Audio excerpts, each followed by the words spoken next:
Gracias, presidente. La senadora Paloma Valencia ha hecho un recorrido bastante importante de lo que ha sucedido en estos 4 años en el gobierno de Gustavo Petro. Yo me quiero centrar, presidente, en lo que conoció el país hace unas semanas y que motivó a este debate de control político. Colombia vio la revelación de una investigación que mostró cómo el gobierno de Gustavo Petro, a través de varios de sus funcionarios, terminó señalado de relacionarse y colaborar con estructuras guerrilleras como las disidencias de las FARC. Y tenemos que repetir esto las veces que sean necesarias para que el país se entere, los que aún no lo saben se enteren de algo impresionante que está ocurriendo en estos momentos en nuestra nación, y es el Estado arrodillándose y entregándose a los grupos guerrilleros. El 23 de julio del 2024 detuvieron una caravana en la que se transportaban una decena de guerrilleros, entre esos alias Calarcá en Antioquia. Llevaban dinero, computadores, teléfonos, armas y hasta un menor de edad reclutado. Un menor, ojo, grábese en la edad, de 17 años. ¿Qué pasó con la fiscal y con Petro? A pesar de que aquí se cometieron varios delitos, por mencionar 2, porte ilegal de armas, reclutamiento de menores, no pasó absolutamente nada y la fiscal se movió desesperadamente para que liberaran a estos bandidos. Y no es como Petro sale a decir hoy, que el único liberado fue alias Calarcá. No, liberaron a Calarcá, liberaron a alias Erika, una asesina, liberaron a alias Urias y a alias Ramiro. Estos 4 bandidos, luego de recibir ese premio y ese beneficio del gobierno de Gustavo Petro a través de la fiscalía, su fiscal de bolsillo, volvieron a las armas. Y luego de volver a las armas, el país ha venido conociendo lo que ha hecho la estructura de alias Calarcá, asesinando militares y policías. En manos de la fiscalía quedaron esas memorias USBs, esos computadores portátiles, esas tabletas. ¿Y qué hizo la fiscal? Engavetarlas. Y de no ser por este medio de comunicación que reveló esta investigación, hoy el país no estaría conociendo esto tan grave. Y es que funcionarios del gobierno de Gustavo Petro lograron infiltrar nada más ni nada menos que la Fiscalía, el Ejército, la Policía, la Dirección Nacional de Inteligencia y el gobierno. El actual jefe del Comando de Personal del Ejército aparece mencionado en estos dispositivos. Se mencionan las reuniones que tuvo con un hombre de confianza del cabecilla guerrillero alias Calarcá. Reuniones en las que este general le proponía montar empresas de seguridad que él le ayudaría a legalizar. La propuesta del general del Ejército a la guerrilla consistía en una sociedad entre este señor, cercano a Gustavo Petro, premiado por Gustavo Petro, y la guerrilla. Él proponía colocar los permisos y las legalizaciones, mientras la guerrilla colocaba a los guerrilleros y las armas. Les manifestó que él conocía la fórmula para que los guerrilleros pudieran moverse tranquilamente en vehículos blindados, portando fusiles y pistolas de manera legal. Ojo, porque este general del Ejército le dijo a las guerrillas que esta era una buena inversión, porque cuando llegara el momento de que los procesos de paz fallaran, ellos iban a quedar con estos grupos de seguridad legales. Increíble, ¿no? Funcionarios del gobierno que tantos debates hicieron en contra del paramilitarismo, aquí están prácticamente ayudando a conformar grupos paramilitares. Y miren esto, aparte de las propuestas anteriores, este miserable general Huertas, un traidor de la patria, le propuso a estos guerrilleros darles protección en sus desplazamientos para que pudieran movilizar a sus hombres y a guerrilleros heridos. Esto lo tiene que saber Colombia. Incluso se ofreció a que él podía ir dentro de esas camionetas para que si los paraban en algún retén no pudieran requisarlos. Yo le diría al general Huertas, que con seguridad nos está escuchando, quítese el uniforme del Ejército y póngase de una vez el brazalete de las FARC, sinvergüenza traidor. Las mismas disidencias mencionan la relación y el vínculo de ese general Huertas con Gustavo Petro, un aliado del actual presidente de Colombia. Le ayudó en la campaña presidencial y como premio recibió el reintegro al servicio activo, nombrándolo al frente del comando del personal. Es este miserable traidor general Huertas el que decide a quién nombra, a quién retira y a quién ordena trasladar en el ejército. Aparece otro, Wilmar Mejía. 14 fuentes, yo le pido acá a la chica del Ministerio de Defensa, 14 fuentes de la Dirección Nacional de Inteligencia, del Ministerio de Defensa y de las Fuerzas Armadas confirman que en esta investigación el poderoso funcionario de Gustavo Petro está vinculado a la Dirección Nacional de Inteligencia y es tan cercano a la guerrilla de las disidencias de las FARC que ya le tienen un alias El Chulo. Según el testigo que habla en esta investigación, alias El Chulo es el encargado de acercar a las organizaciones guerrilleras con coroneles y comandantes, y fue alias El Chulo el que le presentó a la guerrilla al general Huertas. Yo quiero decirle al general del ejército Huertas lo siguiente: esos guerrilleros a los que está ayudando son los mismos que asesinan a los soldados que están en las montañas de Colombia poniendo el pecho por la patria. Usted, general Huertas, no es más que un miserable traidor de la patria. Y en un país con más justicia y no con impunidad como Colombia, seguramente usted sería condenado a un merecido fusilamiento. Los planes de estos funcionarios de Petro con la guerrilla de la FARC no se quedaron en palabras. Empezaron a tener reuniones. Huertas viajó a Venezuela y se reunió con el poderosísimo guerrillero alias Richard Catatumbo.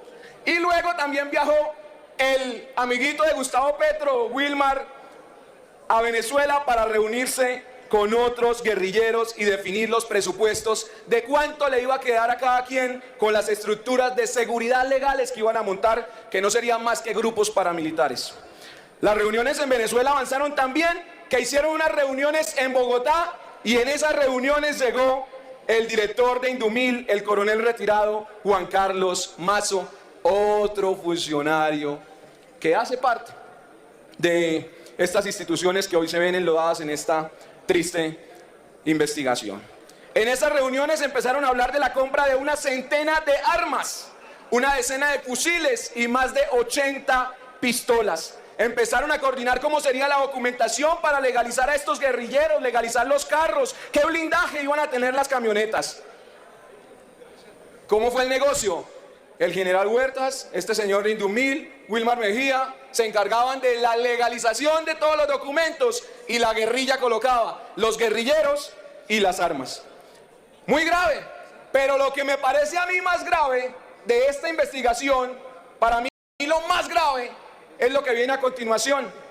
Y es que en esta reunión en la que estuvo el general Huertas, el funcionario de Petro, Wilmar Mejía, y 6 oficiales más, acordaron entregarle a la guerrilla de las disidencias de las FARC las frecuencias radiales del ejército, las cuales son secretas y con las cuales las guerrillas iban a saber la ubicación de las tropas militares y las operaciones que fuesen a llevar a cabo.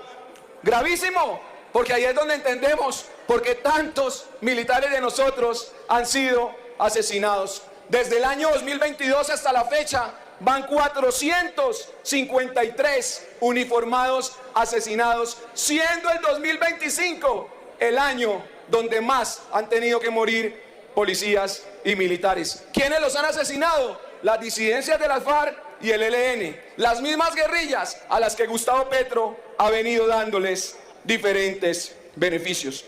Y cuando digo que son unos malditos traidores, porque no se merecen menos, lo digo por lo siguiente: porque no solamente entregaban beneficios como legalización de vehículos y hombres guerrilleros, pasándolos como hombres de seguridad, no solamente entregaban las frecuencias radiales, sino que, ojo con esto, lograron infiltrar la fiscalía y recibían en tiempo real diferentes tipos de documentos secretos.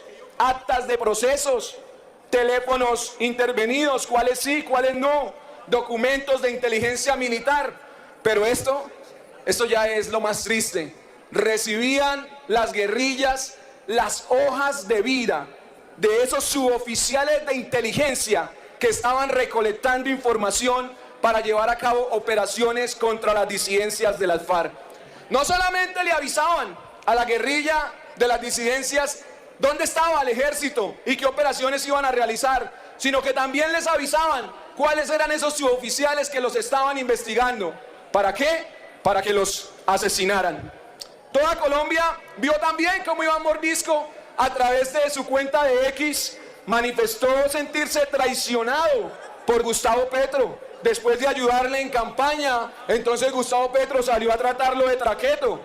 Pero lo que nunca había visto Colombia es lo que vamos a ver en el siguiente video. Por favor, pónganlo.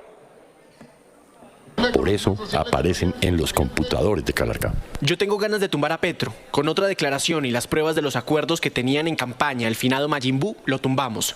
Esas pruebas están. Ese HP arremetió con toda y ahora dio la orden de capturarme.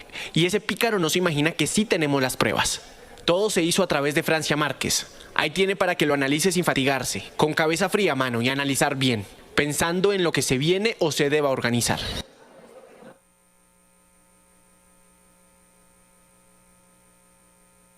Ahí tienen para que lo analicen sin fatigarse. Iván Mordisco confesando que ayudó a la campaña de Gustavo Petro y Francia Márquez y que todo se hizo a través de Francia Márquez. Diga lo que diga hoy Francia Márquez, yo a Francia Márquez no le creo. No le creo. Ahora, ¿por qué no le creo? Porque voy a terminar con la siguiente línea de tiempo. Ojo con esto, senadores. Primero, de funcionarios de Gustavo Petro les entregan las frecuencias radiales del ejército para que supieran las operaciones y dónde estaban ubicadas las tropas militares. Luego detienen la caravana de alias Calarcá y aparecen unos dispositivos que llegan a manos de Luz Adriana Camargo, una fiscal de bolsillo que durmió estas pruebas.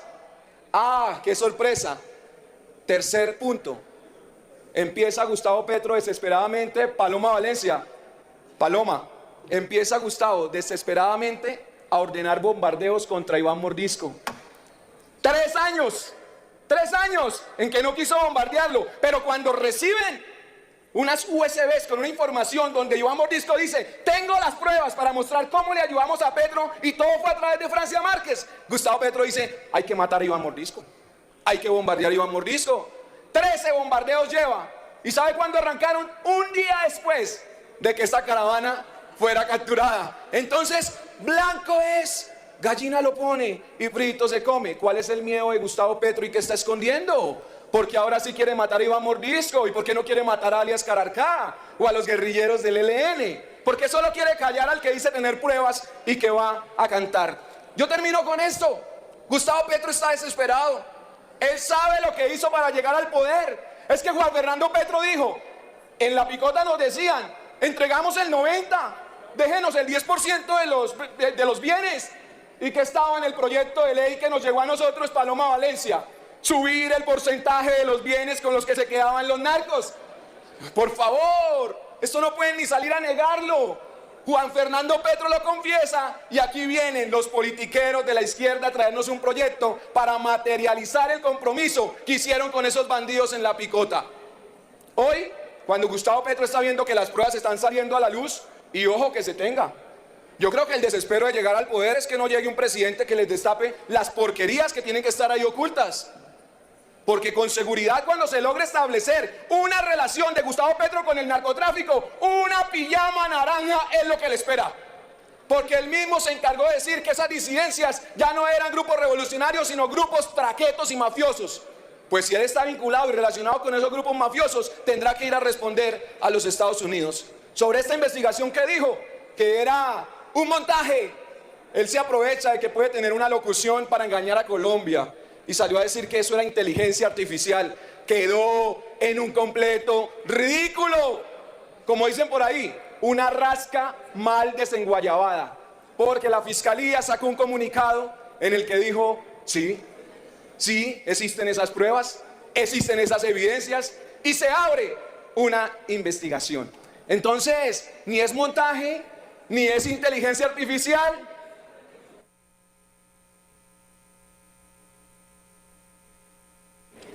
30 segundos, senador JP. Ni podrá seguir engañando a los colombianos. Ministro de Defensa, el gobierno pasa, los políticos pasan, lo que queda es la patria y la patria que le dejamos a nuestros hijos. Siempre Colombia por delante. Que Dios los bendiga y que Dios los guarde. Tiene el uso de la palabra